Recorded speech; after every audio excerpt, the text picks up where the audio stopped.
Hello बच्चों, आप सभी का स्वागत है आपकी विज्ञान की कक्षा में। आशा करती हूँ कि आप सभी अच्छे होंगे और अच्छे से पढ़ाई कर रहे होंगे। बच्चों, आज हम पढ़ेंगे पाठ 11 सौरमंडल यानी कि सोलर सिस्टम के बारे में। बच्चों, आई होप जितने भी पाठ मैंने आपको पढ़ाए हैं, आपने सभी पाठों को अच्छे से पढ़ा होगा, अच्छे से समझा होगा और आप अच्छे से रिवाइज कर रहे होंगे सभी चैप्टर्स को। आज हम पढ़ेंगे बच्चों सोलर सिस्टम के बारे में। हमारी पृथ्वी चारों ओर से वायु तथा गैसों से घिरी हुई है। किससे घिरी हुई है बच्चों? गैसों के घेरे से, जिसे वायुमंडल कहते हैं। वायुमंडल की कई परतें हैं। वायुमंडल की बाह्य परत अंतरिक्ष कहलाती है। सॉरी बच्चों, अंतरिक्ष कहलाती है। अंतरिक्ष मतलब क्या होता है? क्या कहलाती है बच्चों? अंतरिक्ष यानी कि स्पेस। स्पेस कहलाती है। अंतरिक्ष में अनेक ग्रह हैं। बच्चों, जो अंतरिक्ष हमारा स्पेस है उसमें बहुत सारे ग्रह हैं, उपग्रह हैं, तारे हैं, ग्रहिकाएं हैं तथा आकाश गंगाएं हैं। सौरमंडल भी आकाश गंगा का ही एक अंग है। इस अध्याय में हम सौरमंडल के विषय में विस्तार से जानेंगे। ठीक है बच्चों, स्टार्ट करते हैं। सौरमंडल, सोलर सिस्टम। सूर्य के परिवार को सौरमंडल कहते हैं। बच्चों, सूर्य के जो परिवार है ना, सूर्य की जो फैमिली है, जो सन की फैमिली है, उसे सौरमंडल कहते हैं। सूर्य 8 ग्रह तथा उनके चंद्रमा प्राकृतिक उपग्रह मिलकर सौरमंडल का निर्माण करते हैं। और हमारा सौरमंडल विशाल आकाश गंगा का ही एक भाग है। आकाश गंगा तारों, ग्रहों तथा अन्य नक्षत्रों का विशाल समूह है और सभी ग्रह सूर्य के प्रकाश को परिवर्तित करते हैं। 8 ग्रह इस प्रकार है। बच्चों, हमारे सौरमंडल में, सोलर सिस्टम में टोटल देयर आर 8 प्लैनेट्स। कितने प्लैनेट्स है बच्चों? 8 प्लैनेट्स है। We have total number of 8 planets. कौन कौन से हैं बच्चों? मेरे साथ रिपीट कीजिए। बुध, शुक्र, पृथ्वी यानी कि बच्चों हमारी पृथ्वी जिसपे हम रहते हैं, मंगल, बृहस्पति, शनि, अरुण और वरुण। ये आपके बच्चों 8 ग्रह हैं। रोचक तत्व में क्या लिखा है? वातावरण की आयु में शाम के समय प्रातः काल की अपेक्षा अधिक धूल होती है। इसीलिए डूबता हुआ सूरज उगते हुए सूरज की अपेक्षा अधिक गहरे लाल रंग का दिखाई देता है। सौरमंडल में 2 अन्य छोटे ग्रह भी हैं। कौन से बच्चों? सीरस तथा इरस। सूर्य के निकटतम 4 ग्रह आंतरिक ग्रह भी कहलाते हैं। ये चट्टानी ग्रह कहलाते हैं और ये छोटे हैं तथा पृथ्वी के जैसे ही खनिजों से मिलकर बने हैं। ये बुध, शुक्र, पृथ्वी तथा मंगल है। अन्य 4 ग्रह बृहस्पति, शनि, अरुण तथा वरुण हैं। ये बाह्य ग्रह कहलाते हैं। इन्हें गैस के भंडारक के नाम से भी जाना जाता है। ये चट्टानी ग्रहों से विपरीत अनेक गैसों से मिलकर बने हैं। ये ग्रह सूर्य से अत्यधिक दूर हैं। बच्चों, आप ये देख सकते हो, ये आपके प्लैनेट्स दिए गए हैं। सूर्य है, बुध, शुक्र, पृथ्वी, मंगल, बृहस्पति, शनि, अरुण और वरुण। ठीक है बच्चों, ये आपका सौरमंडल दिया गया है। ये आपका सूर्य है और बच्चों ये सूर्य का ये ऑर्बिट है और सभी जो ग्रह हैं वो ऑर्बिट में सूर्य का चक्कर लगाया करते हैं। अब हम एक एक करके बच्चों एक एक ग्रह के बारे में पढ़ेंगे। सबसे पहले मरकरी है। यह ग्रह लगभग गोलाकार है। यह सूर्य का निकटतम ग्रह है, क्लोजेस्ट प्लैनेट है बच्चों। यह दिन के समय अत्यधिक गर्म तथा रात्रि के समय अत्यधिक ठंडा होता है। अत्यधिक गर्मी व वातावरण के अभाव के कारण बुध ग्रह पर जीवन नहीं है। बच्चों, यहाँ क्या है? अत्यधिक गर्मी है व वातावरण के अभाव। वातावरण बिल्कुल भी अनुकूल नहीं है कि मनुष्य वहां रह सके, जीवित प्राणी वहां रह सके, सजीव चीजें जो है वो रह सके। बुध ग्रह को भोर का तारा भी कहा जाता है। क्या कहा जाता है बच्चों? भोर का तारा, मॉर्निंग स्टार भी कहा जाता है। क्या कहा जाता है? मॉर्निंग स्टार, मॉर्निंग स्टार यानी कि भोर का तारा। दूसरा क्या है बच्चों? दूसरा हमारा शुक्र है, वीनस है। यह ग्रह पृथ्वी से देखने पर सूर्य तथा चंद्रमा के बाद आकाश का तीसरा सबसे गर्म तथा चमकदार ग्रह है। आकार तथा भार में शुक्र ग्रह पृथ्वी के समरूप है और इसे प्रातःकाल का तारा कहा जाता है। इसे मॉर्निंग स्टार कहा जाता है तथा सायकाल का भी तारा कहा जाता है, इवनिंग स्टार भी कहा जाता है, क्योंकि इससे सुबह तथा शाम देखा जा सकता है। पृथ्वी बच्चों, पृथ्वी यानी कि हमारा ग्रह जिस पे हम रहते हैं, ये किसका ग्रह है? ये हमारा ग्रह है। और ओनली पॉसिबल लाइफ जो है वो सिर्फ बच्चों अर्थ पे ही पॉसिबल है। ठीक है? यह सौरमंडल में तीसरी संख्या का ग्रह है। केवल हमारी पृथ्वी पर ही जीवन संभव है। पृथ्वी पर जीवन होने के मुख्य कारण है सूर्य से उपयुक्त दूरी, पानी की उपस्थिति एवं वातावरण से भरपूर ऑक्सीजन की मात्रा। अब बच्चों, आपका मंगल ग्रह है, इसे लाल ग्रह कहते हैं, रेड प्लैनेट भी कहते हैं।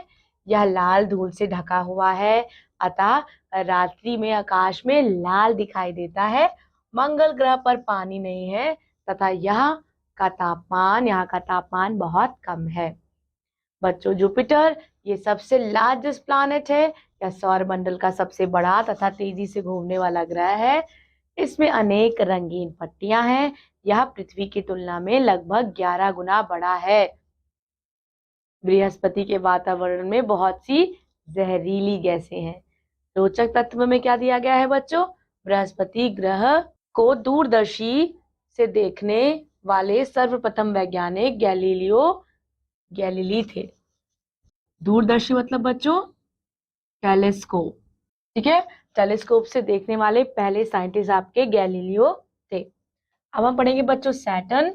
यह ग्रह सौरमंडल के सभी ग्रहों में से दूसरा सबसे बड़ा व सुंदर ग्रह है। शनि की सुंदरता इसके चारों ओर स्थित हजारों वलय अथवा छल्लों के कारण है, और ये छल्ले वास्तव में असंख्य छोटे छोटे कण हैं जो शनि के चारों ओर छल्ले नुमा कक्षा में स्थित है।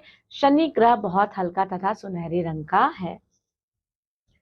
अब बच्चों, ये अरुण है, यूरेनस है। यह नीला हरा दिखाई देता है क्योंकि यह मीथेन गैस की मोटी परत से ढका हुआ है।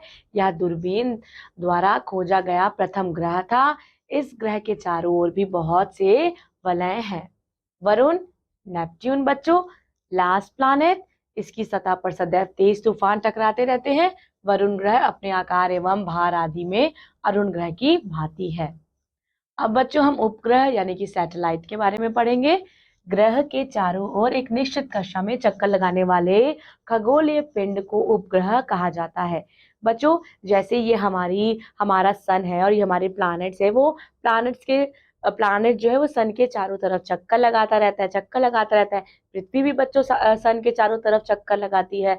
पृथ्वी जो है वो अपने एक्सिस पे भी चक्कर लगाती है। और बच्चों, पृथ्वी के चारों तरफ कौन चक्कर लगाता है? पृथ्वी के चारों तरफ मून यानी कि चंद्रमा चक्कर लगाता है। चंद्रमा जो है वो पृथ्वी का नेचुरल सैटेलाइट है। ग्रह के चारों ओर एक निश्चित कक्ष में चक्कर लगाने वाले खगोलीय पिंड को उपग्रह कहते हैं। पृथ्वी का उपग्रह चंद्रमा है। इस प्रकार सौर परिवार में स्थित कुछ अन्य ग्रहों को भी उपग्रह कहते हैं। चलिए बच्चों, देखते हैं कि वैज्ञानिकों द्वारा अब तक की गई खोज के अनुसार प्रत्येक ग्रह के निम्न उपग्रह कितने हैं। चलिए, सबसे पहले बुध में कोई सैटेलाइट नहीं है। शुक्र में भी कोई सैटेलाइट नहीं है। पृथ्वी की अपनी एक सैटेलाइट है जिसे बच्चों हम मून बोलते हैं। पृथ्वी की नेचुरल सैटेलाइट है, यानी कि बच्चों जो हमारा चंद्रमा है। मंगल में बच्चों दो सैटेलाइट है। बृहस्पति में 67, शनि में 62, अरुण में 27 और वरुण में 14। तो सबसे ज्यादा बच्चों किसमें है? सबसे ज्यादा आपके बृहस्पति में है। ठीक है बच्चों, हमारी सुंदर पृथ्वी, आवर ब्यूटीफुल अर्थ। तो बच्चों अब हम अपनी पृथ्वी के बारे में पढ़ेंगे। हमारी पृथ्वी कितनी सुंदर है ना। हमारी पृथ्वी में बहुत सारी ऐसी चीजें हैं बच्चों जिनसे जीवन संभव है। किसी भी ग्रह में लोग नहीं रहते, मनुष्य नहीं रहते, प्राणी नहीं रहते, पेड़ पौधे नहीं है, लेकिन पृथ्वी पर है। पृथ्वी सौरमंडल का एकमात्र ग्रह है जिस पर जीवन संभव है। हमारी पृथ्वी एक खूबसूरत तथा सजीव ग्रह है। यह प्रकृति के विभिन्न रंग रूप बिखरे पड़े हैं। इनमें कौन कौन से हैं? पर्वत, पठार, वन, मैदान, झील, नदी, सागर प्रमुख हैं। क्या पृथ्वी आरंभ से ही ऐसी थी? नहीं, आरंभ से यह बहुत गर्म जैसी थी, जो धीरे धीरे ठंडी और कड़ी हुई। अभी भी इसका भीतर भाग बहुत गर्म है, जहां खौलती वस्तुएं एवं गैसें भरी पड़ी है।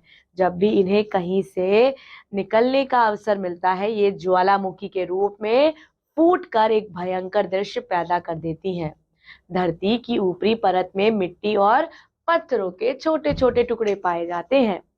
यहाँ जो ऊंचे पर्वत हैं, उनका निर्माण महाद्वीपीय प्लेटों के टकराने से हुआ है।